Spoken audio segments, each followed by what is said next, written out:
اللهم صل وسلم وبارك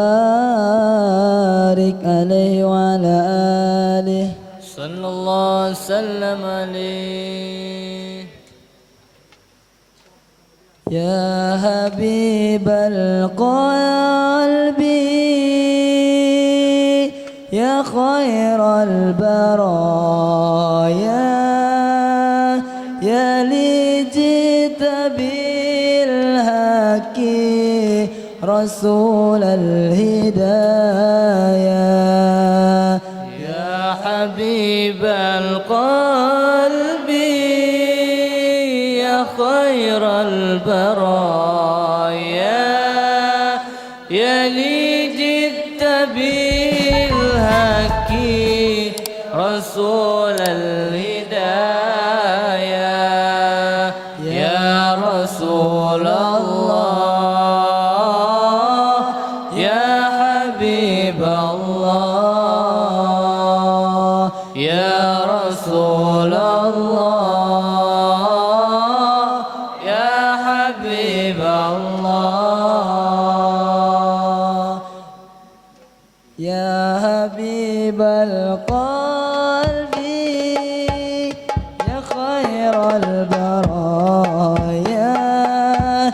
يا لي جئت بالحق رسول الهدايا يا حبيب القلب يا خير البرايا يا لي جئت بالحق رسول الهدايا يا رسول الله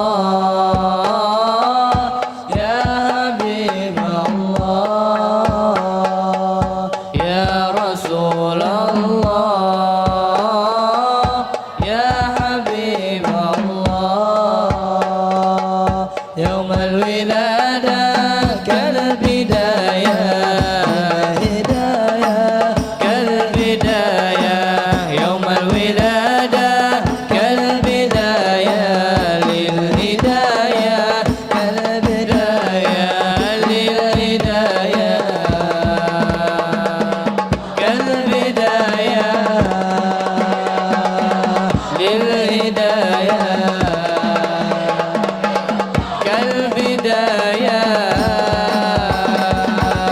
يا حبيبة قلبي يا خير البرايا يا لي جئت بالحق رسول الهدايا يا حبيبة قلبي يا خير البرايا يا لي جئت بالحق رسول الهدايا يا رسول الله يا حبيب الله يا رسول الله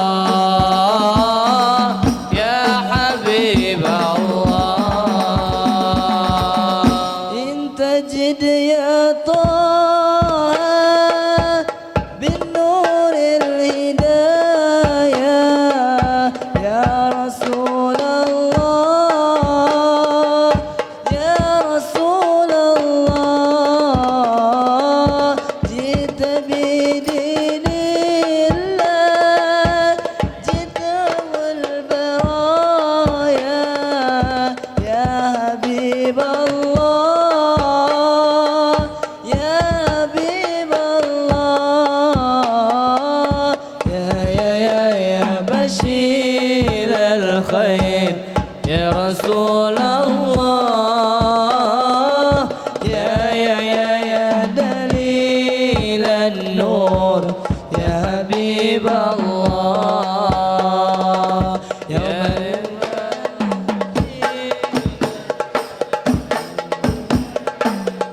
كالبداية يوم الولادة كالبداية للهداية كالبداية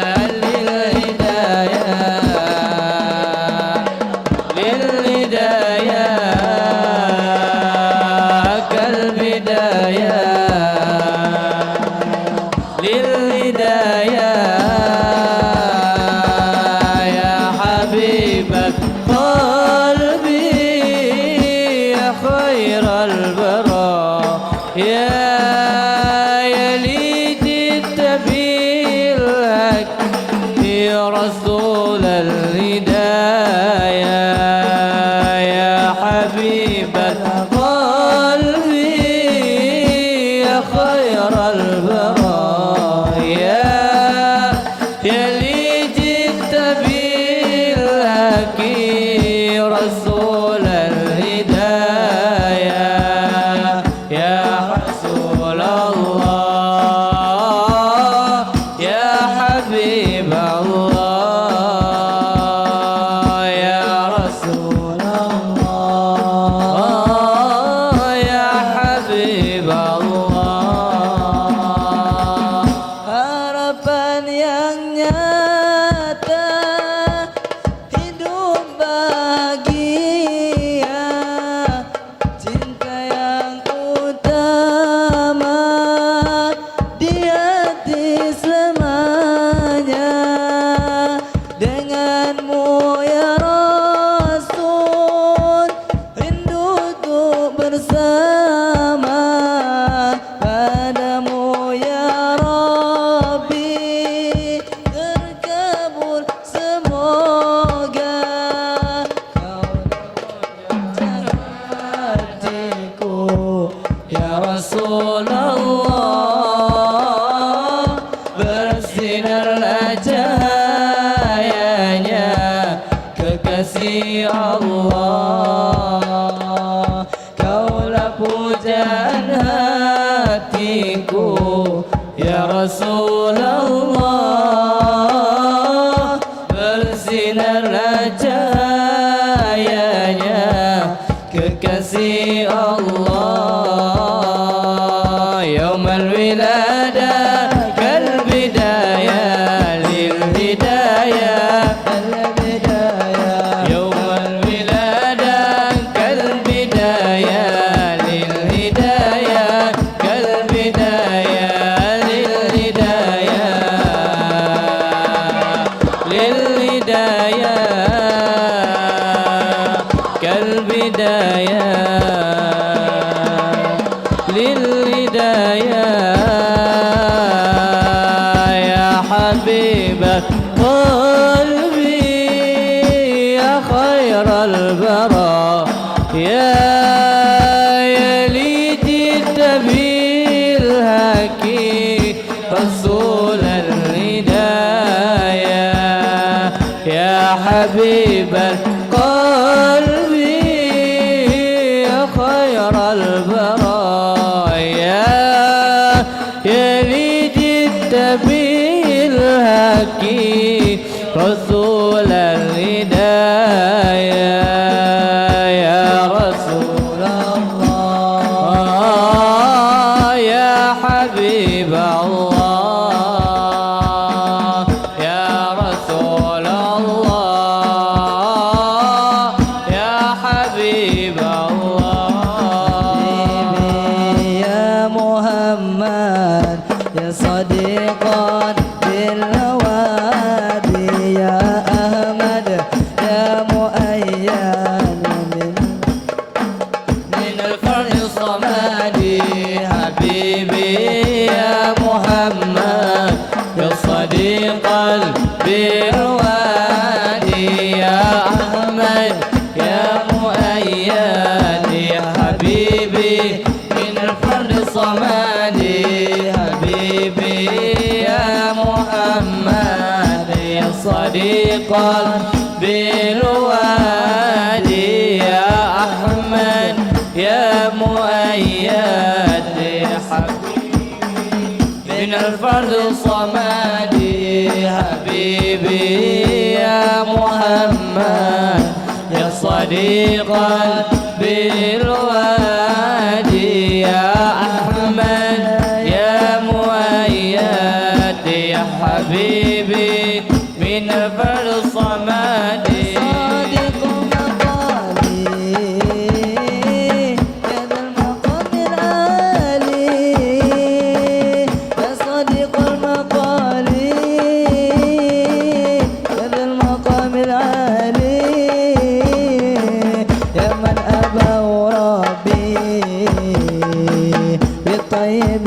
بالي يا من هبه ربي بطيب العبالي حبيبي يا محمد يا صديق بالوادي يا أحمد يا مؤيد يا حبيبي من الصمد حبيبي يا محمد يا طريق بالوادي يا أحمد يا مؤيد يا حبيبي من الصمد يا من سرت ليلى وصاحبا جبريلا يا من سرت ليلى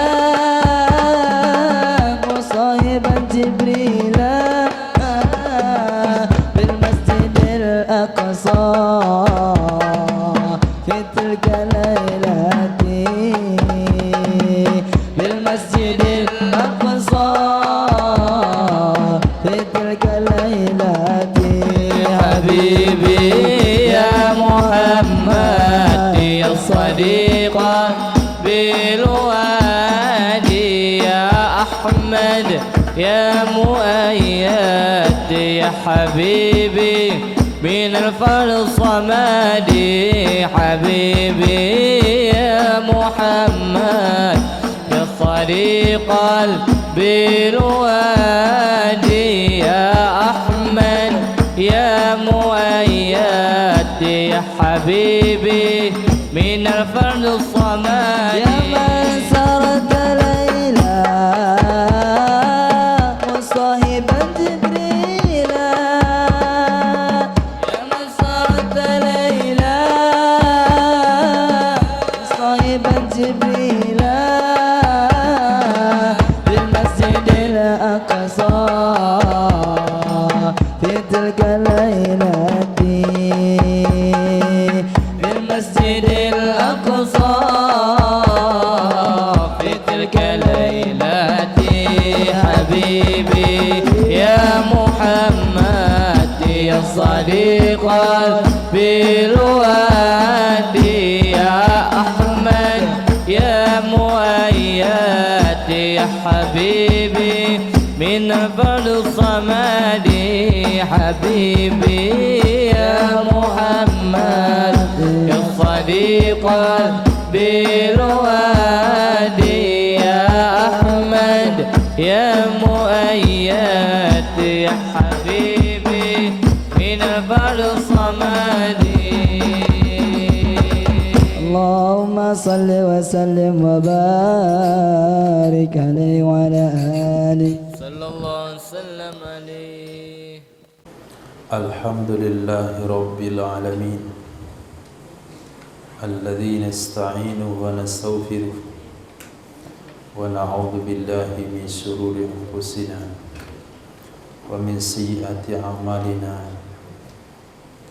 من يهد الله فلا مضل له ومن يضلله فلا هادي له أشهد أن لا إله إلا الله وحده لا شريك له وأشهد أن محمدا عبده ورسوله لا نبي بعده اللهم صل وسلم وكرم وعظيم على سيدنا وحبيبنا وشفيعنا وذخرنا وصفينا وقرة أعيننا مولانا محمد صلى الله عليه وسلم وعلى آله وصحبه ومن سار على نهجه إلى يوم القيامة أما بعد ربي يسير ولا تؤسر ربي تمم بالخير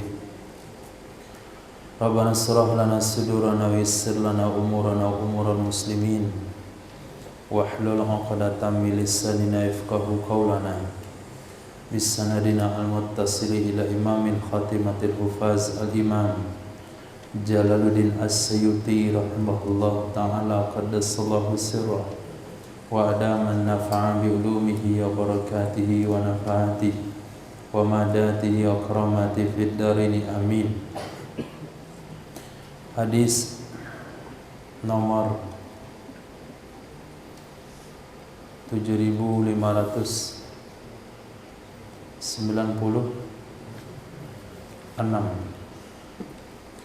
Hadis sahih terdapat dalam Syarah Kabir riwayat Imam Tabrani rahimahullah ta'ala, diriwayatkan dari sahabat Sayyidina Abdullah bin Abbas radhiyallahu ta'ala anhuma.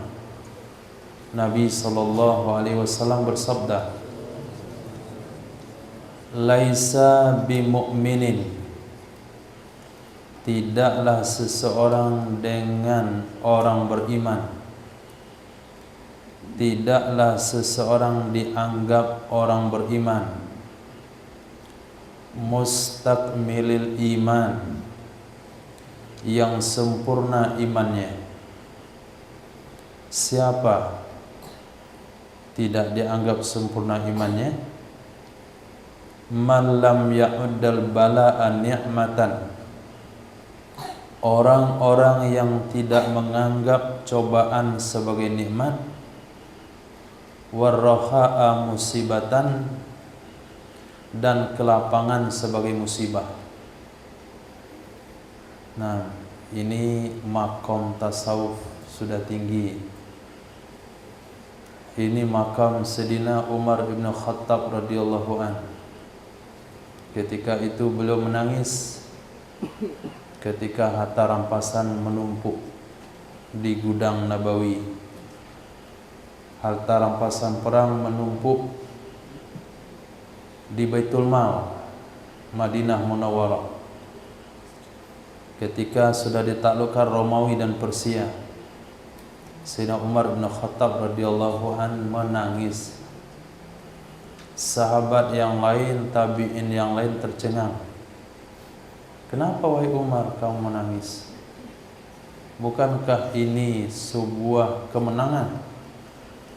Apa jawaban Sayyidina Umar bin Khattab? Kalaulah ini perkara baik, tentu sudah diberikan kepada dua orang terbaik sebelum saya, Sayyidina Abu Bakar As-Siddiq, Sayyidina Rasul sebelumnya. Tapi di zaman Sayyidina Rasul sulit kehidupan. Di zaman Sayyidina Abu Bakar masih sulit. Di zaman Sayyidina Umar berkembang agama, banyak harta rampasan perang, berubah kehidupan sahabat, mewah kehidupan mereka. Ada yang jadi gubernur, Sayyidina Abu Hurairah yang nyantri di Masjid Nabawi, yang pingsan gara-gara nggak makan. Di zaman Sayyidina Umar beliau jadi gubernur. Tuh bayangkan, Sayyidina Umar menangis. Nah, ini dasar hadisnya. Orang tidak dianggap sempurna imannya, kata Rasul, kalau tidak menganggap bala itu nikmat, kelapangan itu musibah. Ini juga makam yang diraih oleh Sayyidina Fudail bin Iyad. Beliau adalah seorang mantan perampok kelas dunia yang menjadi ahlul hadis, yang menjadi ahli tasawuf. Kata murid beliau, sahibtu Fudaila 30 ama. Aku sudah berkawan menjadi murid Sayyidina Fudail bin Iyad selama 30 tahun. Tidak pernah saya lihat beliau tersenyum kecuali ketika putranya meninggal dunia. Nah, itu makom hanya bisa diceritakan saja. Kalau kita senyum kalau dapat nikmat, menangis kalau dapat musibah. Orang yang sempurna imannya menangis ketika dapat nikmat. Jangan-jangan ini adalah balasan dari amal baik saya yang dipercepat. Nanti kurang balasannya di akhirat kelak. Tapi kalau dapat musibah dia senang. Kenapa dikatakan senang? Karena hadis Nabi yang mengatakan demamnya orang beriman satu malam itu menghapuskan dosa. Sehingga sahabat Atta mengatakan, ya Rasulullah, doakan saya kepada Allah biar demam setiap hari, tapi jangan menghalang saya untuk sholat berjamaah. Sehingga sahabat itu setiap kali berjabat tangan dan dia panas tangannya. Jadi kalau demam tetap belajar. Nah, nggak ada izin tidur di kamar, tetap saja belajar. Itu tanda mensyukuri demam. Jadi sahabat minta demam setiap hari. Kemudian Nabi mengatakan, kalau sekiranya orang-orang yang dapat cobaan itu melihat bagaimana besarnya pahala cobaan di akhirat kelak, dia pengen setiap jengkal dari tubuhnya itu ada cobaan, ada luka-luka dan sebagainya. Jadi kalau kita sempurna iman, bukan kita sebetulnya ya. Nah, ini adalah sebagai hiburan saja bagi yang sedang dapat cobaan supaya bisa tersenyum, yang sedang dapat nikmat juga terlalu bahagia. Tapi kalau memang sampai ke makam ini, mungkin hanya 1 dari 1 juta orang yang ada pada akhir zaman ini yang menangis dapat jabatan, kemudian senang kalau tidak terpilih jadi anggota DPR. Nah, syukuran dia syukuran karena tidak terpilih. Ketika terpilih dia nangis 7 hari 7 malam, sehingga waktu pelantikan bengkak matanya.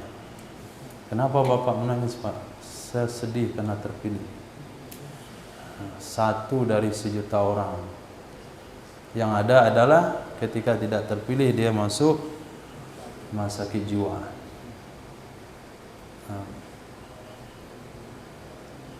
Apa kita ngaku sempurna iman? Enggak. Belum sempurna iman. Hilang saja bajunya, masbuk salatnya. Kenapa masbuk? Enggak dilengkapi namanya baju saya hilang.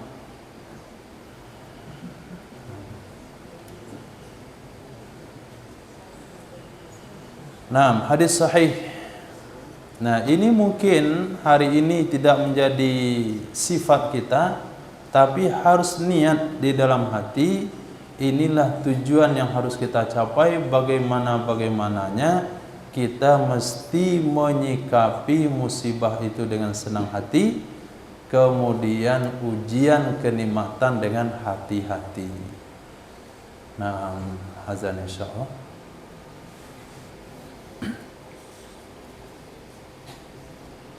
Ala sayyidina Maulana Muhammad wa ala alihi washabihi ajma'in. Hadis berikutnya, hadis terdapat dalam Sunan Ibnu Majah dari Sayyidina Anas ibni Malik radhiyallahu an. Status hadis sahih. Baginda Rasul sallallahu alaihi wasallam bersabda, laisa bainal abdi wasyirki illa tarkus shalah. Tidak ada pembeda antara hamba Allah dengan syirik, yaitu orang yang mensekutukan Allah, kecuali meninggalkan solat. Fa idza tarakaha faqad asyrak. Maka apabila meninggalkan ia seseorang akannya solat, niscaya maka sungguh dia telah syirik. Nah, hadis ini juga tidak boleh kita telan mentah-mentah. Juga tidak boleh diistimbat orang enggak solat syirik. Memang bunyi hadisnya begitu, tapi kesimpulan hadisnya tidak. Bunyinya iya, kesimpulannya tidak. Kenapa kesimpulannya tidak? Karena akidah Ahlus Sunnah wal Jamaah bersepakat orang tidak dihukum kafir karena melakukan dosa besar kecuali murtad. Nah, kecuali syirik.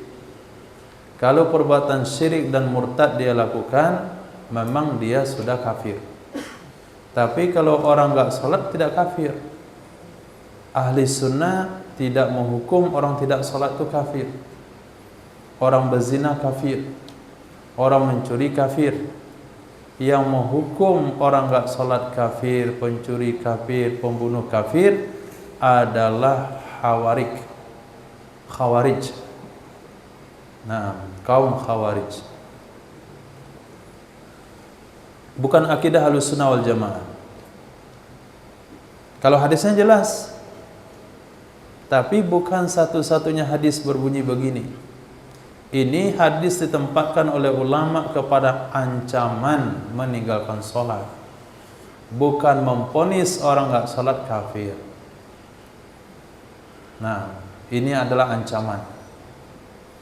Jadi ancamannya adalah orang antara hamba Allah dengan orang musyrik, yaitu meninggalkan sholat. Apa bedanya coba ketika azan berkumandang, mana orang Islam, mana orang enggak Islam? Apa membedakan?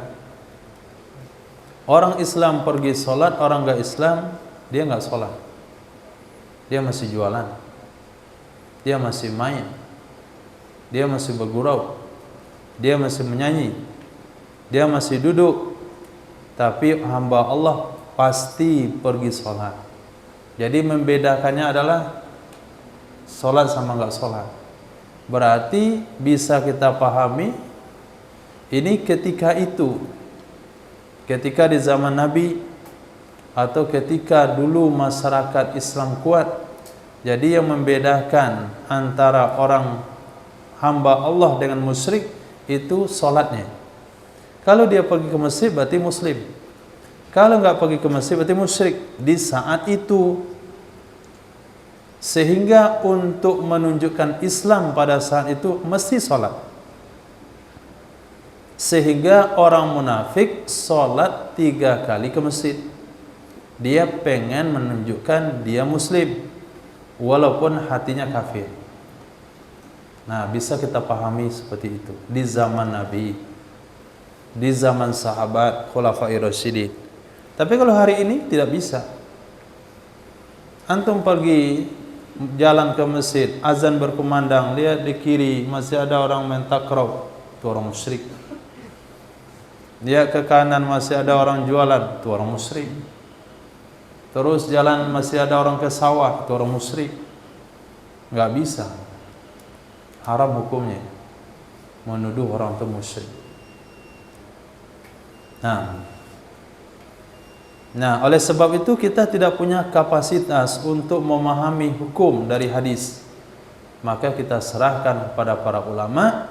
Ahlus sunnah bersepakat tidak ada pelaku dosa besar yang menyebabkan dia menjadi orang kafir kecuali syirik sama murtad, kecuali menurut akidah kaum Khawarij, kaum yang dibakar oleh Sayyidina Ali radhiyallahu anhu. Nah, yang mengatakan orang yang melakukan dosa besar dia langsung kafir, itu bukan akidah Ahlussunnah wal Jamaah. Nah, apalagi yang mengafir-ngafirkan orang, itu juga bukan akidah Ahlussunnah wal Jamaah. Jadi menuduh orang kafir itu bukan akidah Ahlussunnah. Jangankan orang yang sholat, orang yang sekali saja mengucapkan 2 kalimat syahadat ketika terdesak di medan perang, itu pun tidak boleh dituduh kafir, karena dia sudah mengucapkannya walaupun sekali, walaupun bisa dikatakan terpaksa karena sudah dikejar oleh Sayyidina Usama bin Zaid. Ini akidah Ahlus Sunnah wal Jamaah.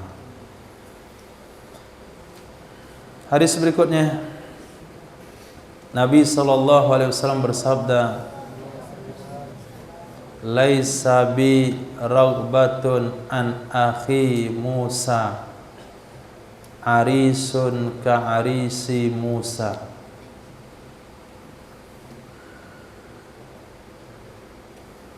Tidak ada bagiku itu kegemaran an akhi Musa, dari saudaraku Musa. Arisun, arisun artinya miskin,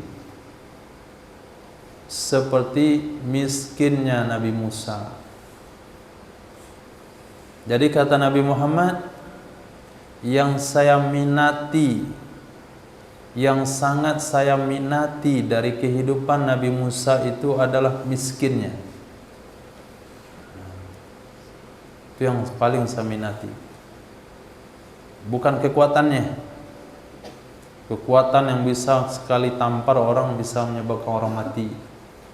Bukan itu yang saya minati. Bukan juga emosinya. Yang kalau beliau marah keluar bulu-bulu romanya, bulu-bulu badannya di bajunya. Keluar bulunya itu. Keluar bulu di baju. Nah, itu Nabi Musa. Sehingga tidak ada nabi yang ditakuti oleh Bani Israel kecuali hanya Nabi Musa saja. Yang lain dia nggak takut. Nabi Harun dipermainin aja, permainkan. Nabi Zakaria digergaji dia. Nah, nabi yang lain dijelek-jelekin, diejek. Tapi kalau Nabi Musa takut dia.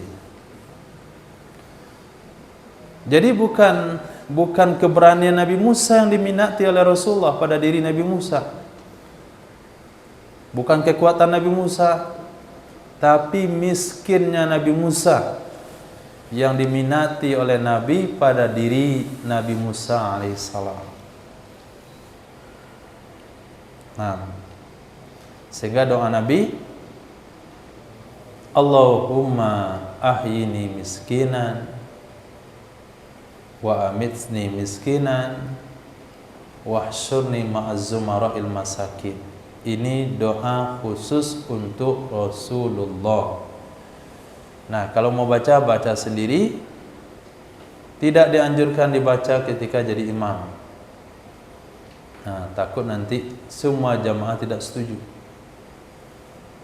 Semangat antum dengan apa itu? Dengan hadis Nabi di atas tadi itu. Seseorang dianggap sempurna imannya kalau menganggap bala adalah nikmat, kelapangan adalah cobaan. Akhirnya dia doa, Allahumma ahyina miskinan. Akhirnya gak ada yang mengaminkan. Kamu saja. Jadi ada doa-doa khusus yang tidak boleh dibaca bagi seorang imam, karena tidak cocok bagi seluruh umat. Maka Nabi juga tidak suruh kita untuk baca doa itu. Nabi suruh adalah was'alul afwa wal afiyah fid din wad dunya wal akhirah.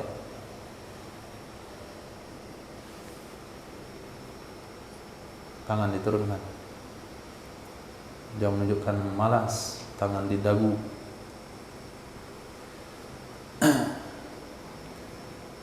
Jadi yang diajarkan oleh Nabi, mintalah sehat wal afiat dunia dan akhirat.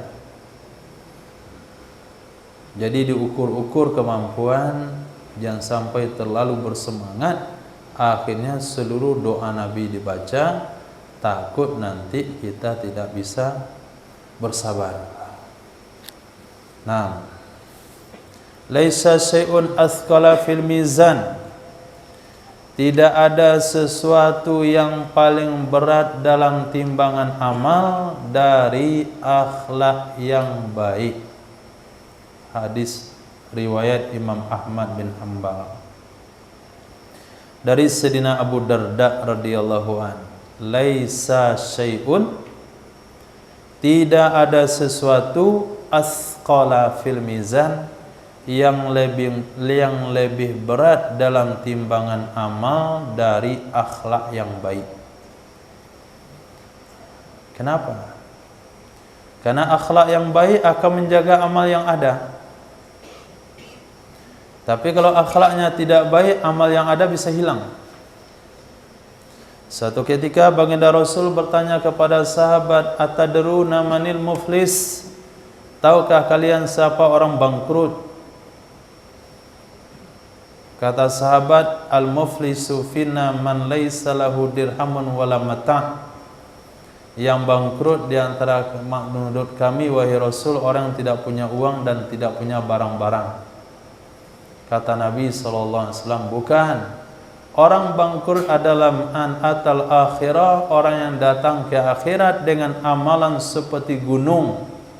Walakin satama hadza wa daraba hadza wa akhadha mala hadza. Namun dia caci orang ini, dia pukul orang ini, dia ambil harta orang ini. Akhirnya dia bayar semua dengan amalannya. Ketika amalannya tidak cukup untuk pembayar hutangnya, akhirnya dosa orang itu diberikan kepadanya. Ini orang bangkrut. Tapi kalau orang memiliki akhlak yang baik, amalnya akan terjaga. Dia nggak akan dituntut oleh siapa-siapa, karena lidahnya tidak mengganggu orang. Nah, kalau ada orang terganggu dari lidahnya, itu pun bukan karena hasad dan keinginannya. Mungkin hadis Nabi yang disampaikan nggak cocok sama hati pendengar, itu bukan masalah. Itu konsepnya adalah kulil haqqa walau kana murran, sampaikan yang benar walaupun pahit.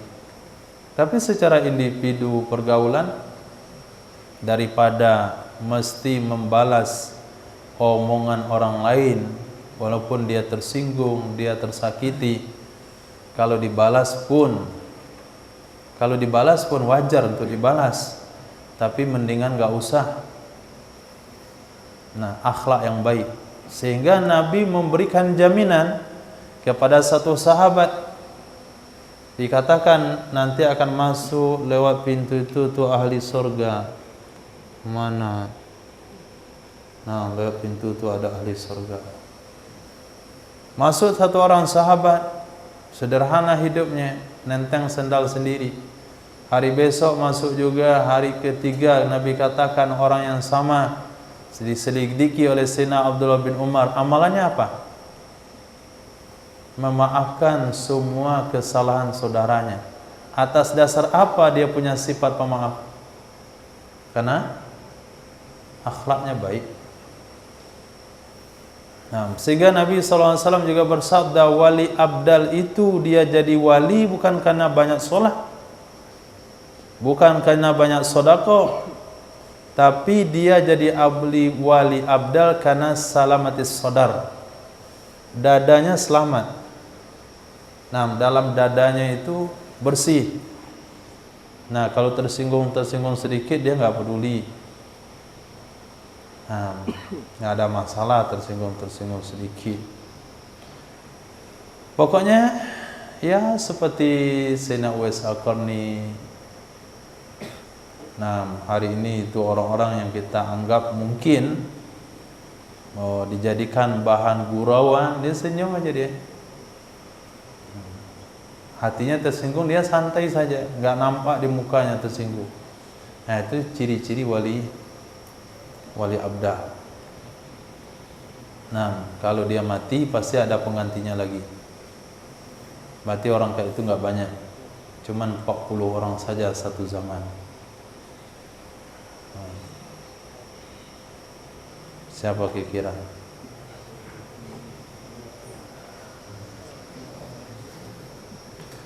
Hadis berikutnya Nabi SAW bersabda, laisa syai'un ahabba ilallah. Tidak ada sesuatu yang lebih Allah sukai daripada qatratain wa atharain, dari 2 tetes dan 2 bekas. Laisa syai'un, tidak ada sesuatu, ahabba ilallah, yang lebih Allah sukai daripada 2 tetes dan 2 bekas. Jadi ada 2 tetes yang sangat Allah cintai, ada 2 bekas yang Allah sangat sukai. Satu, qatratu dumu, setetes air mata. Gak usah banyak-banyak, qatrah saja. Qatrah itu ujungnya tamarrah, artinya 1 tetes air mata. Kenapa air matanya menetes? Min khasyatillah, dari karena takut kepada Allah. Nah, dari karena takut kepada Allah.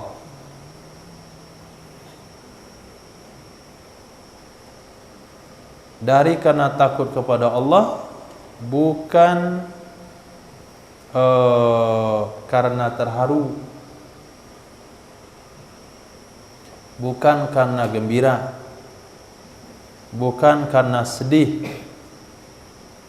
Mungkin suatu ketika kita berdoa menangis di hadapan Allah, itu hati-hati kali dulu, lihat-lihat, jangan tertipu nih karena takut pada Allah.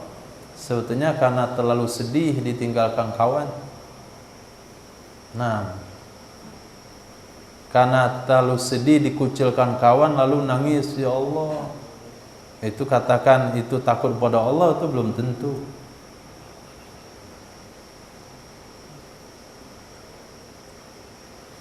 Mungkin ketika dia punya keuangan, banyak orang-orang yang hidup di sekitarnya mendekatinya. Ketika uangnya habis, banyak orang meninggalkannya. Lalu dia doa nangis, banyak keluar air matanya. Lalu dikatakan itu air mata yang menyelamatkan nanti di neraka, itu belum tentu. Itu air mata kesedihan. Nah, itu tidak. Air mata anak-anak bayi yang tidak dapat makanan, air mata anak-anak yang tidak dapat mainan, air mata santri yang tidak dikabulkan permintaannya, itu bukan air mata khasyah. Mana air mata khasyah? Dia bukan sedang dikucilkan, dia bukan sedang sedih, dia bukan sedang kurang uang, dia bukan sedang suruh turun jabatan, dia bukan sedang apa-apa. Pokoknya dunia cukup, pergaulannya cukup, dunianya cukup, orang-orang sekitarnya cukup, tapi takut kepada Allah, langsung nangis. Ini yang maksudnya khasyatillah.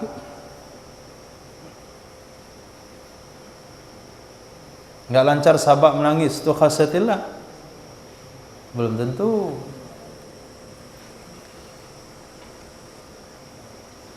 Bagus sih menangis, nggak lancar sahabat daripada tertawa.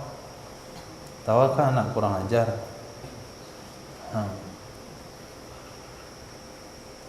Nangis nggak dapat pelajaran, itu bagus, tapi tidak masuk ke dalam kategori air mata min khasyatillah. Nah, bagaimana kira-kira air mata min khasyatillah itu? Nah, sampai di situ saja kita belum mengerti, belum paham kepada makam ahlullah. Mana sebetulnya itu air mata takut pada Allah itu seperti apa? Sudah pernah dialami? Nah, jangan dikatakan ahlullah. Nah, ana arif billah. Belum, kita belum ada apa-apanya. Air mata khasyatillah aja itu rasa-rasa sudah pernah terjadi, itu belum.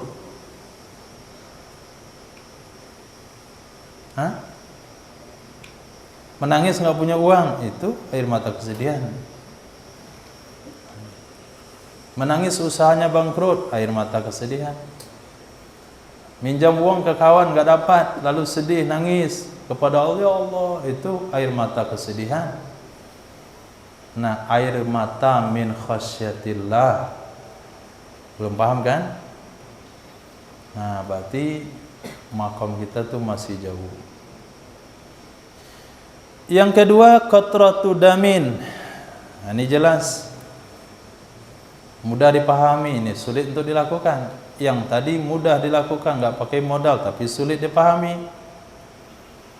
Setetes darah yang ditumpahkan di jalan Allah, itu mudah dipahami. Pergi Palestina sana, nah, kemudian kena tembak oleh Israel, buka tangannya, keluar darah.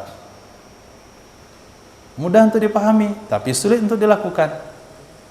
Yang tadi nggak pakai modal, tapi nggak mengerti kita apa maksudnya min khasyatillah. Pilih yang mana? Air mata atau darah? Nggak ada yang dipilih. Nah, kalau pilih darah, tunggu ibadah haji, nanti kita sembelih, kita korbankan jadi Nabi Ismail alaihissalam. Jangankan korban darah, Keringat aja antum nggak berani. Nah, putus saf gara-gara sinar matahari.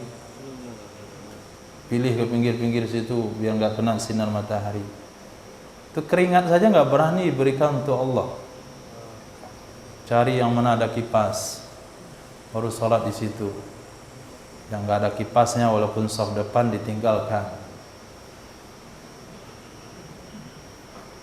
Nah, kurang semangat mengajinya karena hari panas, kipas mati. Yang minimal dinikmati. Nah, sebelum saya mengeluarkan darah, minimal keringat saya berikan untuk Allah dalam mengaji, dalam ibadah.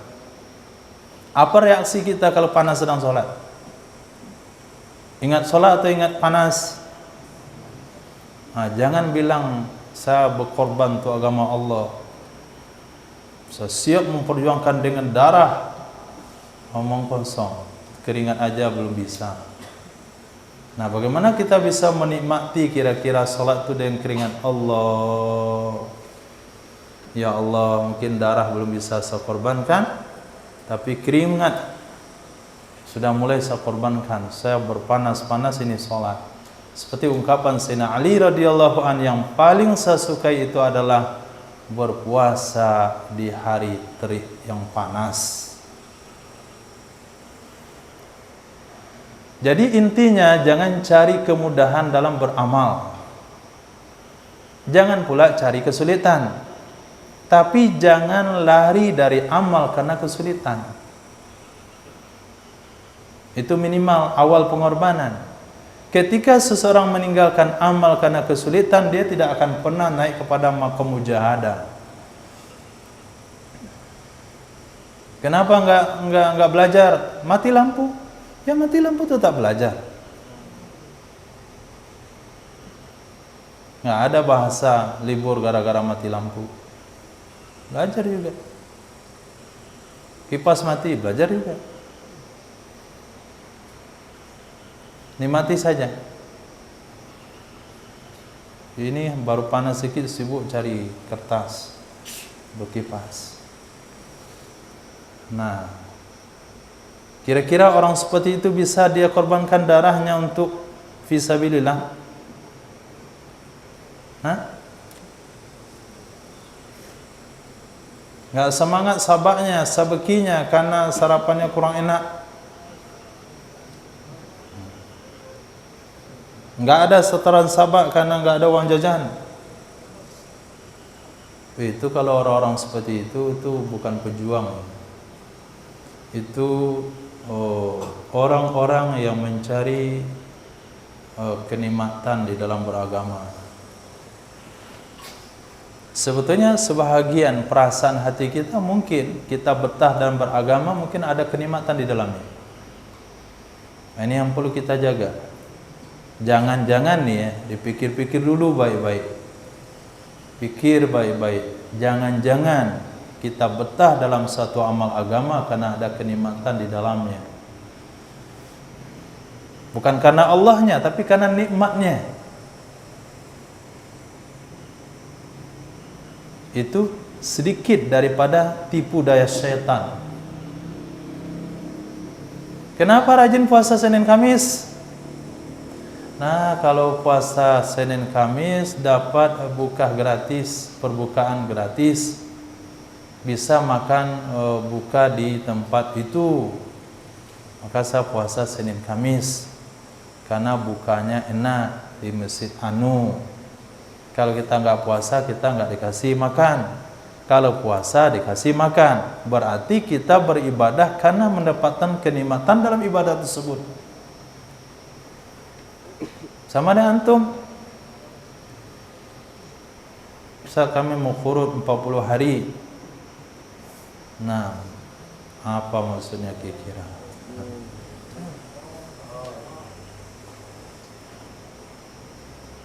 Oh iyalah, kalau qurut kan nanti tahajud kan suka-suka kita. Nah, di sini kan mesti nggak qurut, nggak tahajud dan nggak duha. Nah, taklim dari jam 6 sampai setengah 9, setengah 8, setengah 9 sampai setengah 11. jam 2 sampai jam 4 kurang 15, jam 7 sampai setengah 9. Berapa jam taklimnya? Nggak boleh mengantuk. Menguap saja dipandang sekali, dua kali, ketiga kali meledak. Nah, kalau nanti taklim kan bisa paling pagi angguk-angguk di masjid 3 hari, jalan 2 orang, makan kopi, nah minum goreng pisang. Nah, kalau niat antum di sana adalah itu namanya ibadah karena mendapatkan kenikmatan dari ibadah tersebut, bukan mujahadah itu. Yang dikira mujahadah.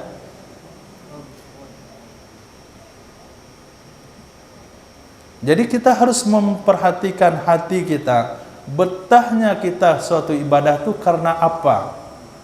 Lillah atau karena ada nikmat dalam ibadah yang kita dapatkan. Nikmat duniawi maksudnya ya.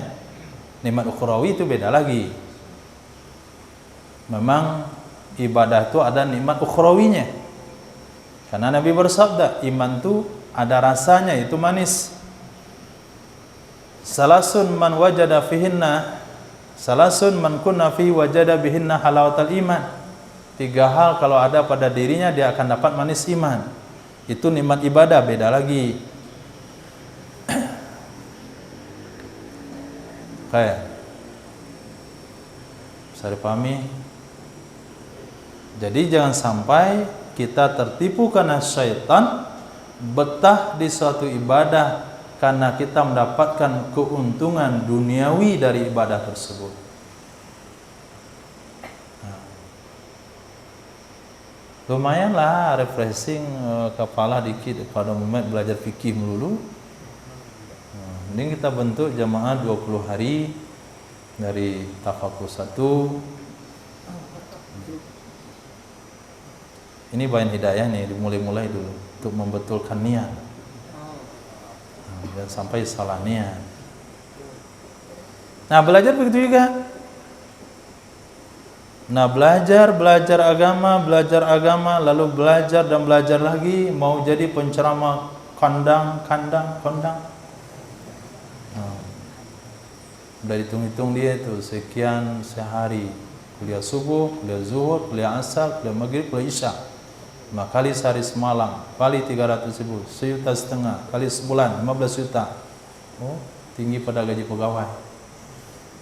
Kalau betah, nah, antum belajar Quran juga, itu apa?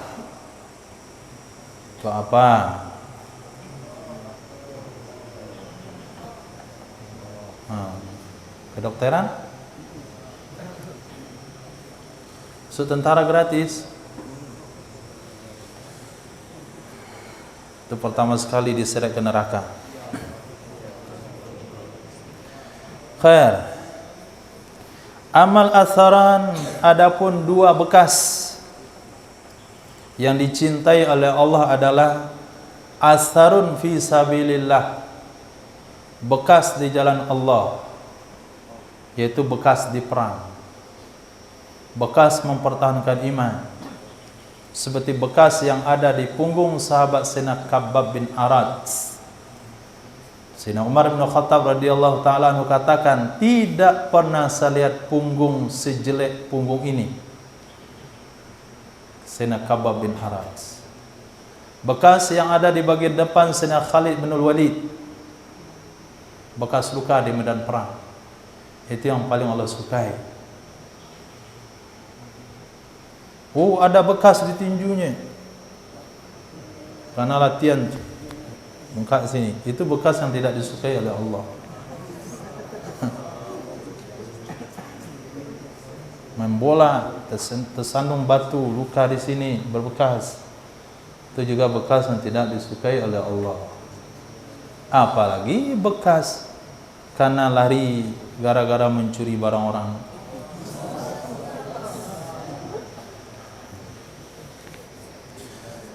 Yang kedua, asarun fi faridah, bekas di dalam sebuah kewajiban dari faraidillah, kewajiban-kewajiban kepada Allah Subhanahu wa ta'ala. Terkilir ketika dia berangkat sholat Jumat, tersandung batu, luka karena dia berangkat sholat Jumat. Itu bekas yang disukai oleh Allah. Kudisan karena dia belajar agama, itu bekas dipelihara, itu disukai oleh Allah Subhanahu wa ta'ala. Kaki yang bengkak ketika taklim, mata kakinya jadi 3. Nah, orang mata kaki 1, dia 3. Itu bekas yang disukai oleh Allah. Apalagi bekas apa? Gatal. Nah, karena mandi air sungai. Sebab mondok kan dibilang penyakit santri itu disukai oleh Allah, walaupun antum tidak suka. Nah, jadi bekas luka apa saja yang kita dapat dalam rangka menunaikan kewajiban kepada Allah Subhanahu wa ta'ala. Jatuh dia ketika sa'i, luka lututnya. Keinjak ketika tawaf, terkilir kakinya. Bengkak dahinya, kejedok mencium Hajar Aswad. Nah, itu asar faridah min faraidillah yang disukai oleh Allah Subhanahu wa ta'ala.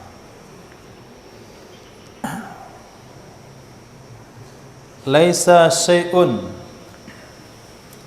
tidak ada sesuatu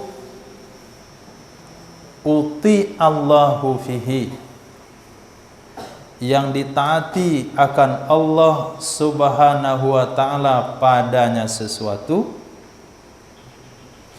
yang ditaati akan Allah Subhanahu wa ta'ala padanya sesuatu, ajala thawaban, yang lebih cepat ganjarannya, yang lebih cepat ganjarannya daripada silaturrahim. Walaysa syai'un ajala iqaban, tidak ada sesuatu yang lebih cepat hukumannya, yang lebih cepat ganjarannya daripada baghi, perbuatan zalim, wa qati'atir rahim, dan memutus silaturahim. Wal yaminul fajirah, sumpah palsu, tada'ud diyara balaki', dia akan menyebabkan negeri-negeri menjadi miskin. Nah, miskin, tidak ada penghasilan. Jadi yang cepat ganjarannya, yang nampak ganjarannya di dunia adalah silaturahim. Nah, hadis ini dijelaskan oleh hadis yang kita baca kemarin. Laisal wasil al-mukafi, yang menyambut silaturahim itu bukan orang membalas kebaikan yang kebaikan, tapi yang silaturahim itu adalah yang menyambung hubungan baik dengan orang yang tidak mau baik dengannya. Itu yang silaturahim. Nah, kalau itu dilakukan, maka balasannya besar, cepat. Apa balasannya? Mudah rezekinya, panjang umurnya, apalagi? Mudah rezeki, panjang umur. Nah, ini balasan yang paling cepat. Dan tidak ada dosa yang paling cepat yang dibayar sebahagian atau efek daripada dosa tersebut daripada zalim, merugikan orang lain, merusak barang orang lain, mengambil barang orang lain, memfitnah orang lain, merugikan orang lain, menuduh orang lain. Apapun sifatnya tindakan zalim itu cepat cepat diterima balasannya di dunia. Yang kedua, memutuskan silaturahim. Jangan gara-gara faktor kecil, faktor duniawi, kalau ukhrawi boleh, tapi kalau faktor duniawi tidak boleh memutuskan silaturahim. Kemudian yang menyebabkan negeri tidak berpenghasilan, padi tidak menjadi, sawah tidak menghasilkan panen yang baik, kebun juga tidak menghasilkan uang, ikan juga tidak menghasilkan uang. Nah, semuanya serba gagal. Tidak ada sumber penghidupan dari negeri tersebut. Itu menunjukkan negeri itu adalah kena kutukan sumpah palsu. Banyak masyarakatnya yang bersumpah palsu. Banyak penduduknya yang bersumpah palsu. Negeri itu akan hancur. Sumpah bohong. Dia yang melakukan bilangkan, wallahi bukan saya yang ngambil. Kalau saya ngambil, saya bersedia menerima rahmat Allah. Itu hancur negeri itu. Hati-hati sumpah palsu. Kalau sekiranya sumpah palsu membuat negeri itu hancur, kering kerontang, tidak menghasilkan, apalagi kira-kira kalau orang yang bersumpah itu. Bayangkan kalau sumpah-sumpah palsu.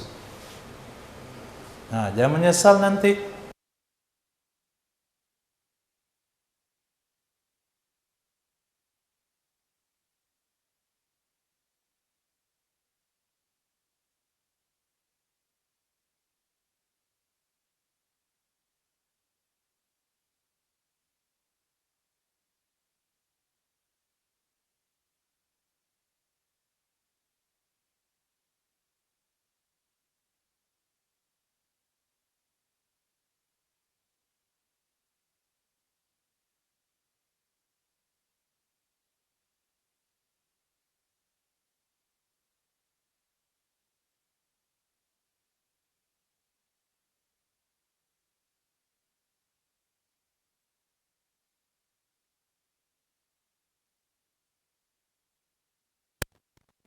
Di pondok. Ya, kalau terjadi hal itu antum datang temui kawan sekamar, minta maaf, itu solusinya. Ini sebelum terjadi ya, kasih tahu. Nah, itu datang temui lagi. Saya dulu tuh sumpah palsu. Saya yang ambil punya kawan, tapi saya bersumpah karena malu. Nah, dari mana akibatnya? Ayam makan musang, uanglah hilang, motor konslet, rumah kebakar, macam-macam dia musibah dia dapat. Maka jangan pernah bersumpah bohong, jujur-jujur saja. Siapa ambil roti kesimpulan? Saya nggak ngambil, saya cuma minjam. Nah itu sudah bayar, selesai kan? Paling malu sedikit. Daripada besok ketika punya ternak ayam mati semuanya, anak setiap sebulan ke rumah sakit.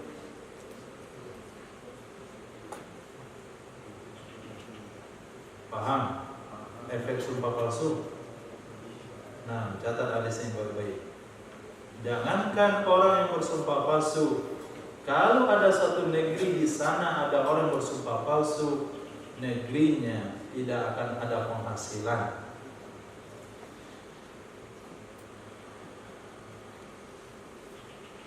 Nah, karena sebentar lagi kita akan bersumpah, maka diberi motivasi dulu.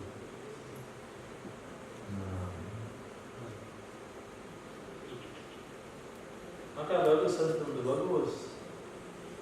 Nanti kalau sekiranya buku zikiran gak dikembalikan, saya sumpahkan pada asal. Tanya sama TCPD, kita kembali bukunya, tidak usah. Dan aku yang hapus namanya, sudah usah. Kan alhamdulillah. Itu harus begitu, takut dengan sumpah. Padahal kalau kita sumpahkan, kita capek juga kan. Nah, Tapi kalau nggak dikembalikan, sempatkan juga. Nanti anda bilang pula tuh kan ancam-ancam saja, nggak jadi. Dijadiin. Anda mengira ada yang ancam-ancam, kita jadiin. Tapi sebaiknya ngaku saja. Kan nggak di rotan tuh yang ngambil buku zikiran, coret-coret nama. Jangan sampai gara-gara perkara kecil, kesombongan, tidak mau mengaku salah, lalu menjual nama Allah. Antum jual nama Allah untuk menutup kejelekan nama antum. Bagaimana marahnya Allah kira-kira. Sama dengan haji, pergi dia ke kedai situ, Bu, minta nanti kawan saya bayar berapa. Hajinya udah pergi, ibu kedai itu datang, mana Abrar? Si Haji disuruh berutang. Apa antum bilang? Nama antum dijual untuk roti. Mana? Kenapa kamu jual nama saya untuk roti? Itu kita saja tidak mau dijual untuk roti. Tidak mau nama kita digadaikan untuk orang lain. Bagaimana kira-kira nama Allah digadaikan untuk kebohongan? Laisa syai'un akrama 'ala Allah minad du'a. Tidak ada sesuatu yang paling berharga di mata Allah dari doa. Hadis sahih. Tidak ada sesuatu yang paling mulia di mata Allah daripada doa. Maka berdoalah setiap waktu dan keadaan. Karena ketika kita berdoa berarti kita mengakui Allah Maha Kaya, Allah Maha Berkuasa, Allah tempat kita bergantung. Dua terakhir. Laisa syai'un akrama 'ala Allah minal mu'min. Tidak ada sesuatu yang lebih berharga di mata Allah dari orang beriman. Tidak ada sesuatu yang lebih mulia, lebih bernilai dari mata Allah, di mata Allah dari seorang mukmin. Bahkan Ka'bah sekalipun. Apa pandangan antum kalau ada orang merusak Ka'bah?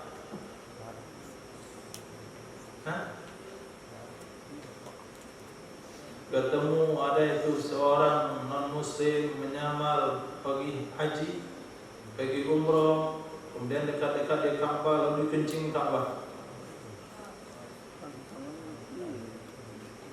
Seluruh umat Islam akan mengutuknya. Lalu Nabi bersabda ke Ka'bah, ya,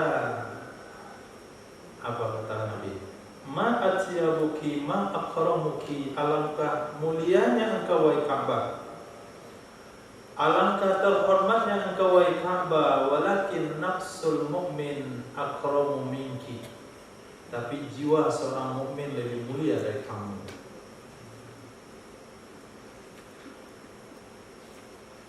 Itu sebabnya salah seorang salafun soleh, beliau sholat menghadap Ka'bah, sisi sholat belum belakang ke Ka'bah, menghadap kepada orang-orang beriman. Imam. Nah, imam, kita membelakangi orang jamaah makmum itu karena kewajibannya, karena tertibnya waktu itu. Tapi kalau sudah ada tuntutan lagi, tidak ada lagi tuntutan, sudah selesai sholat jamaahnya, jangan makmum di belakang sampai selesai. Orang beriman di belakang kita itu lebih mulia pada Ka'bah.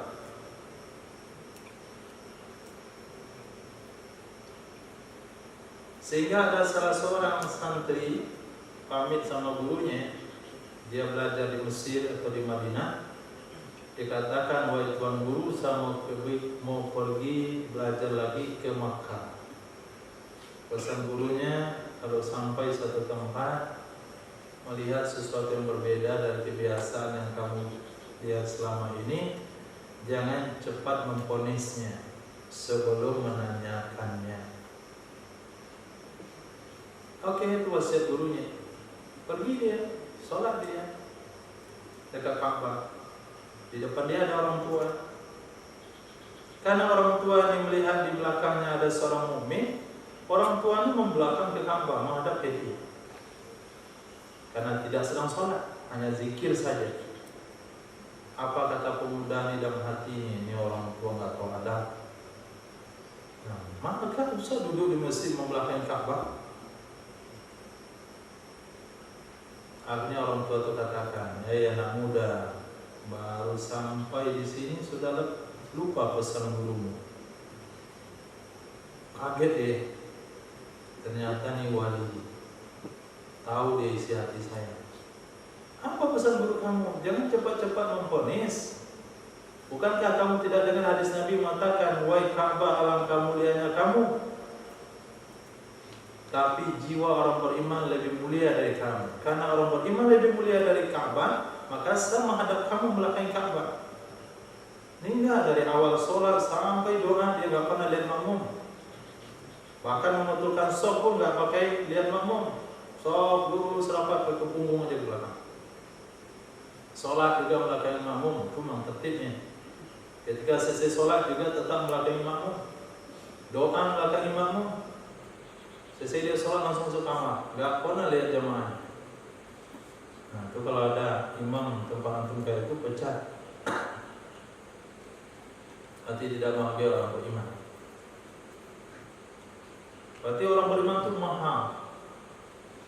mahal di sisi Allah Subhanahu wa taala. Bagaimana mahalnya? Lihat hadis berikut ini.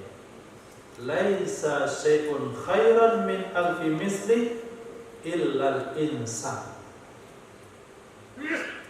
Tidak ada sesuatu yang lebih baik dari 1000 kali lipatnya kecuali manusia. Laisa syai'un khairan, tidak ada sesuatu yang lebih baik dari 1000 kali lipatnya kecuali manusia. Apa yang bisa anda pahami dari hadis ini?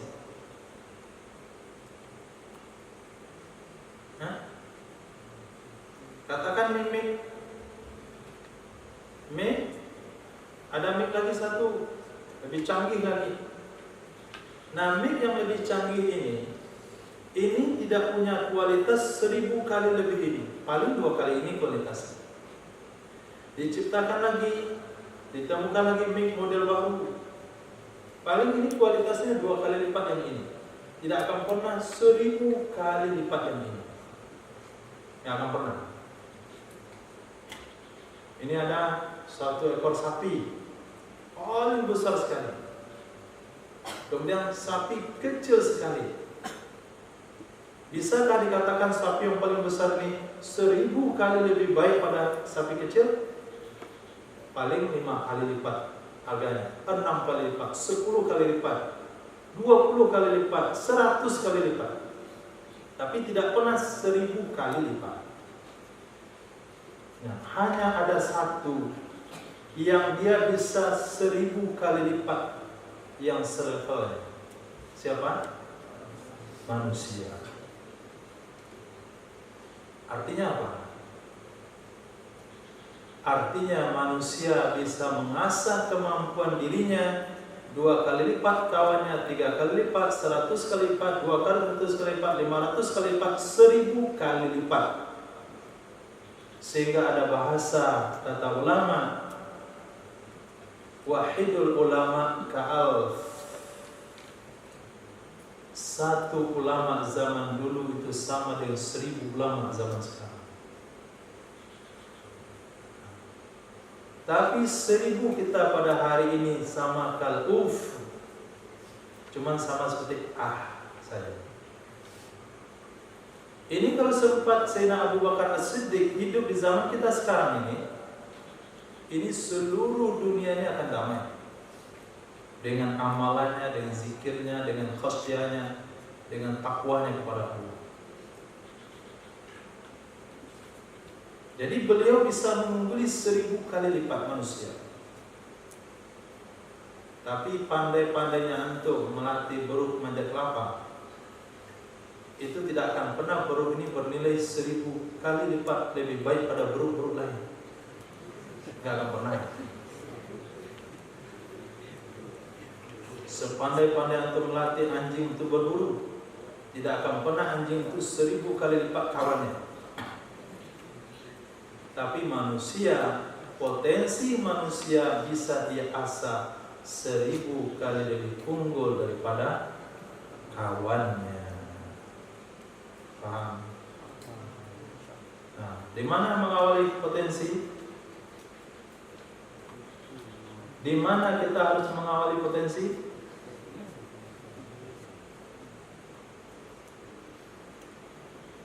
Bingung. Kalau nggak tahu mana ngawalinya, bagaimana memulainya?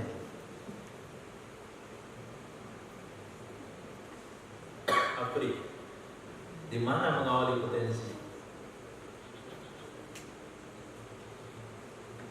Hah? Oke? Oh, jelas. Belajar. Mengawali potensi daripada himmah. Himmatul rijal tusqitul jibal. Semangat laki-laki itu menghancurkan gunung. Nah, mengawalinya dari semangat. Ini nggak ada semangat. Al-Quran ini. Bismillah. Susah. Betul lagi. Susah. Nah, itu orang seperti itu nggak akan pernah jadi. Nggak bisa hafal, baca lagi. Nggak apa juga nih, pakak kayaknya. Kalau pakak utama ngajinya kencang-kencang, biar itu menunjukkan pakak. Antum nggak hafal, lu tak pakak. Tahu banyak apa? Ngajinya kencang. Oke ini. Bismillah. Masuk ke telinga nih. Baru masuk ke otak. Karena otaknya pakak.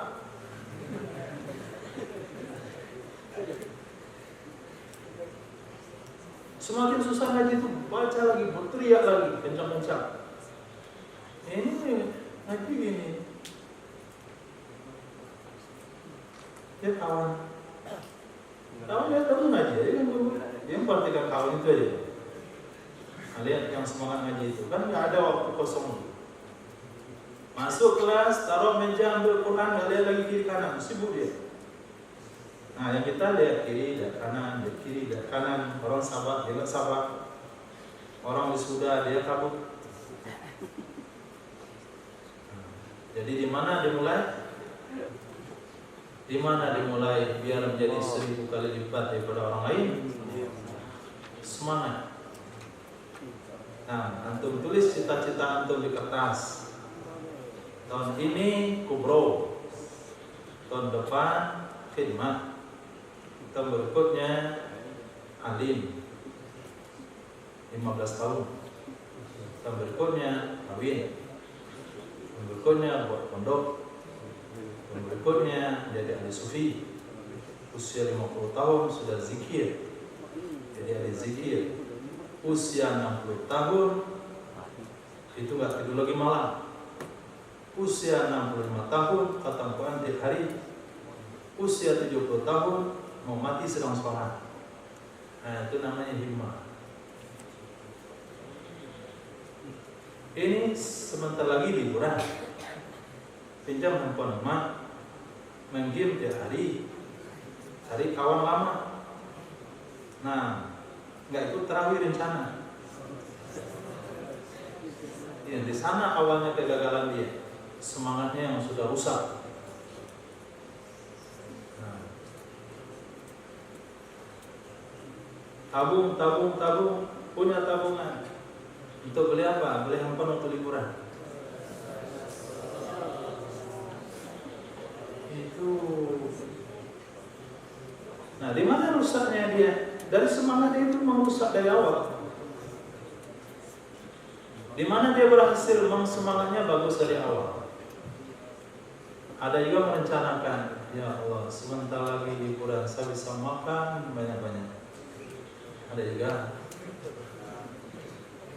Ada juga saya bisa pakai motor-motoran. Saya bisa pakai game-gamean. Saya bisa keluyuran. Jadi rusaknya dia itu dari himmahnya dari awal. Jadi manusia tersebut dia berpotensi dengan himmahnya, rusaknya juga dengan himmahnya. Maka lebih penting himmah daripada yang lain. Nah, maka tanamkan himmah. Apa cita-cita? Nggak tahu. Cita-cita nggak tahu. Mau jadi apa nanti? Nggak tahu. Oke. Ibrahim jadi apa? Hah? Dijamin? Khair. Nah, ini hadis tulis baik-baik. Nah, bikin kaligrafinya. Nabi bersabda, tidak ada sesuatu yang bisa dilatih sehingga dia punya keunggulan 1000 kali lebih baik dari selevelnya kecuali hanya manusia. Dan manusia tersebut dia akan menjadi baik diawali daripada semangatnya. Itulah maksud hadis Nabi yang berbunyi, niatul mu'min khairun min amali. Niat orang beriman itu lebih baik daripada amalnya. Nah, tanamkan himmah. Nah, jangan lemah semangat. Tidak ada cita-cita yang tidak bisa tercapai, walaupun terhalang oleh ekonomi, terhalang oleh ketidakmampuan, terhalang oleh keterbatasan. Kalau ada himmah, pasti Allah berikan. Oke, insyaallah. Ada pertanyaan?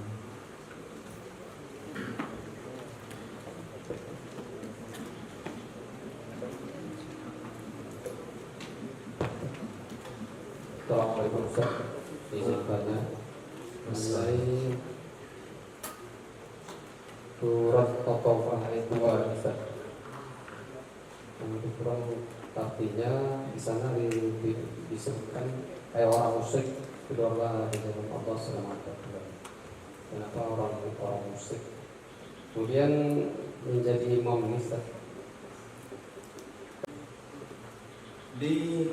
Salah tafsirkan oleh sebahagian mubayyin. Sebetulnya dari para ulama itu benar, karena di dalam syariat ada namanya dalil, ada namanya istinbat, ada namanya istiqnas. Jadi ayat itu digunakan untuk dalil keluar 4 bulan itu nggak boleh. Dia hanya bisa digunakan untuk istiqnas, bukan istinbat, bukan dalil, nggak boleh. Dia bukan dalil. Apa maksudnya di sana? Ketika Makkah sudah menjadi negara Islam, ketika Makkah sudah ditaklukkan, maka Nabi memberikan perintah kepada orang musyrik, keluarlah kamu, pergilah kamu, kami kasih masa 4 bulan.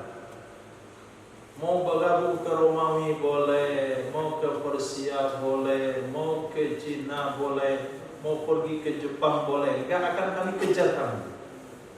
Tapi 4 bulan yang masanya. Tapi setelah 4 bulan ini, di mana saja kamu ketemu, akan kami perangi. Nah, itu maksud surah At-Taubah.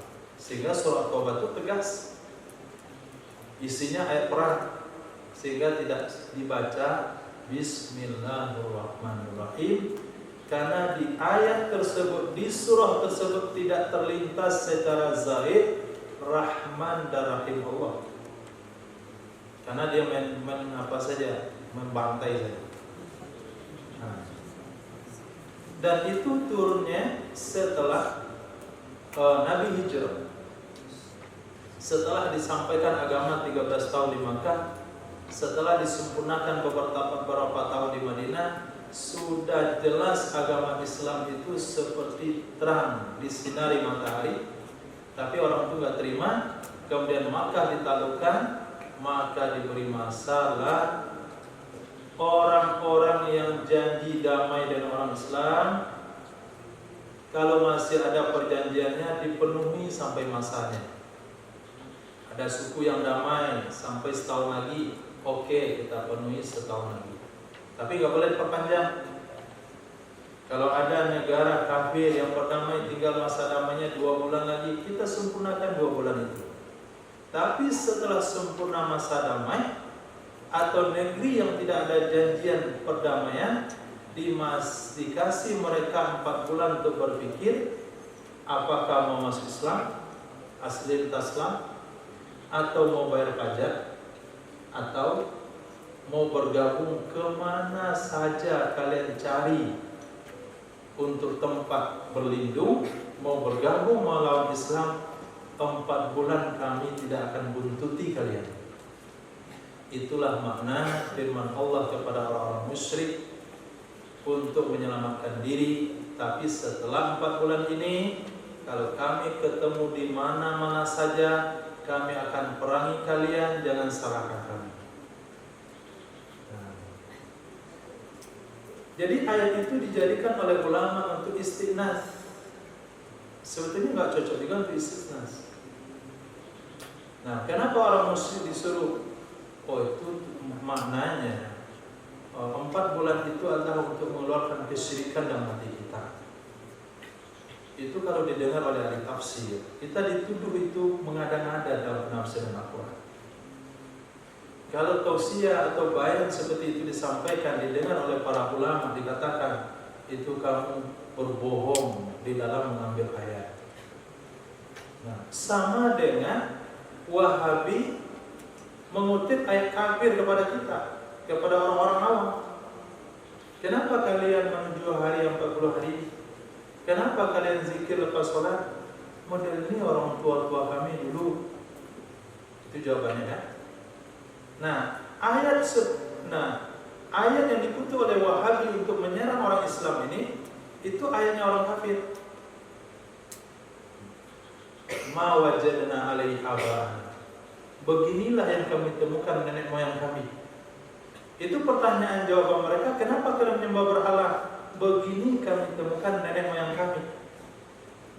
Boleh ayat itu kita kutip kepada orang awam yang menjadikan dalil amal ibadah yang berdasarkan amalan nenek moyang? Enggak boleh ayat itu dipakai.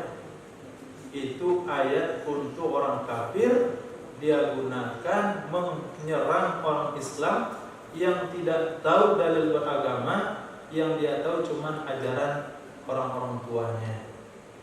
Nah, seperti itu jugalah ayat tersebut tidak boleh dijadikan dalil untuk keluar 4 bulan. Nah, karena ayat itu bukan bercerita tentang keluar 4 bulan, tapi mereka bawakan ke sana. Kenapa disuruh di sana orang musyrik keluar 4 bulan? Supaya hilang kesyirikannya. Nah, begitu juga kalau kita punya sifat syirik, percaya kepada toko yang memberi rezeki dan sebagainya, kita keluar 4 bulan supaya kesyirikan itu hilang. Itu kan kayaknya benar itu penyampaiannya. Nah, sebetulnya itu salah ambil dalil. Dalil yang tujuan pada ayat itu adalah memberikan kebebasan kepada orang musyrik untuk menyelamatkan diri selama 4 bulan. Karena setelah 4 bulan tidak ada lagi perjanjian, tidak ada lagi perdamaian di antara kita. Yang ada cuma 2, aslim taslam. Kamu mau Islam, kamu selamat. Kalau mau tinggal juga kamu kena pajak. Itu maksud surat At-Taubah tersebut. Yang kedua, selesai sholat, seorang imam disunahkan, bukan diharuskan, tapi disunahkan menghadap ke makmum. Apakah boleh menghadap sedikit? Ada 2 dalil dalam hal ini.